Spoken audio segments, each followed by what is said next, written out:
Assalamualaikum warahmatullahi wabarakatuh. Hai teman-teman semua. Balik lagi di channel YouTube aku, Anissa Mansani. Terima kasih sudah mampir di video aku kali ini. Masih sama seperti video aku sebelumnya, masih ngebahas tentang teori akuntansi. Dan kali ini aku akan ngebahas tentang agensi teori dan signaling teori. Pengertiannya itu apa dan variabel apa yang saling keterkaitan dengan teori tersebut.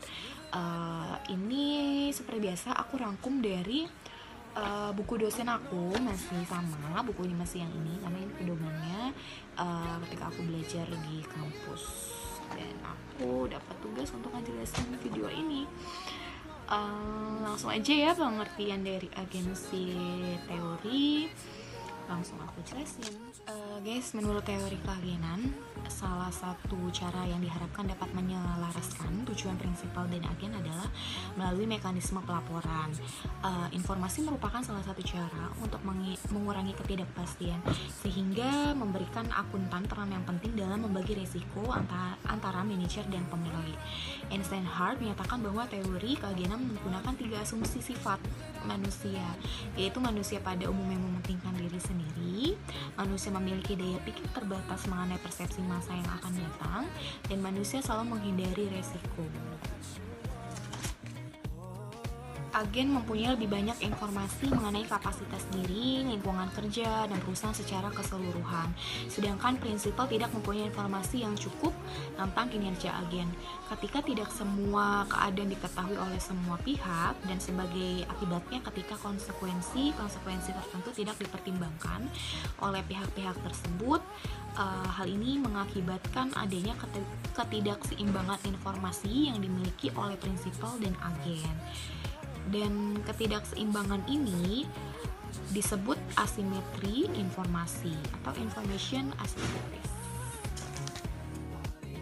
Dan variabel yang memiliki keterkaitan dengan teori ini adalah variabel kecurangan laporan keuangan dan elemen fraud diamond.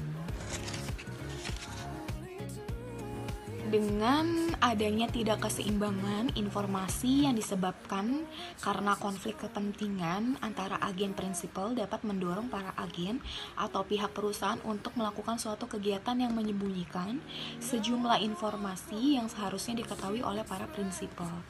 Hal tersebut akan memberikan dampak terhadap kondisi agen ketika menyajikan angka-angka dalam laporan keuangan. Nah, ketidakseimbangan informasi yang disebabkan karena konflik kepentingan membuat perusahaan selaku pihak agen menghadapi berbagai tekanan atau pressure agar kinerja perusahaan selalu meningkat pada saat adanya kesempatan yang muncul dari keputusan serta tindakan yang diambil oleh para pemimpin atau batasan, maka pihak perusahaan lebih mudah tergoda untuk melakukan kegiatan kecurangan atau fraud. Agar kinerja perusahaan selalu meningkat. Ketika kinerja perusahaan selalu meningkat, maka tingkat pengembalian investasi yang diperoleh prinsipal akan semakin tinggi.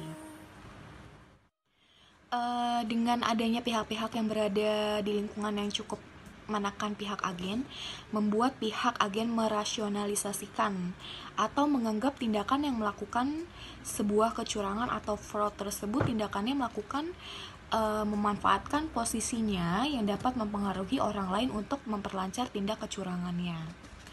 Dan itu penjelasan aku tentang agensi teori. Selanjutnya yang kedua adalah teori signaling teori. Langsung aja aku jelasin signaling teori.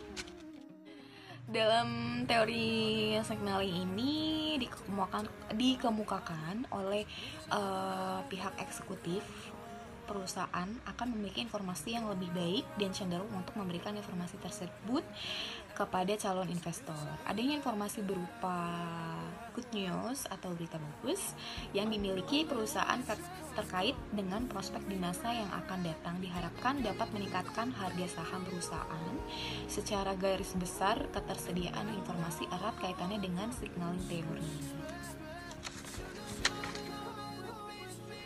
yaitu ketika perusahaan dengan tingkat profitabilitas yang tinggi akan menggunakan informasi keuangan untuk mengirim sinyal kepada pasar. Laporan keuangan dimiliki tingkat profitabilitas tinggi menunjukkan prospek perusahaan baik, sehingga investor. Sedangkan kaitannya signaling theory dengan variable human resource accounting disclosure, yaitu ketika mendapatkan respon pasar yang baik, perusahaan memberikan sinyal berupa pengungkapan informasi yang lebih luas, termasuk pengungkapan akuntansi SDM. Pengungkapan tersebut akan memberikan informasi yang lebih detail bagi pihak luar, sehingga para investor akan semakin yakin dengan adanya dana yang dikelola oleh sumber daya yang berkompeten di perusahaan tersebut. Nah, itu dia penjelasan aku tentang agency teori dan signaling teori. Pengertian itu apa, dan tadi variabel yang berhubungan dengan masing-masing teori tersebut. Mohon maaf apabila ada salah kata atau penjelasannya kurang jelas, karena di sini juga sama, aku juga masih belajar. Ditunggu video aku selanjutnya ya, dan terima kasih sudah menonton. Wassalamualaikum warahmatullahi wabarakatuh.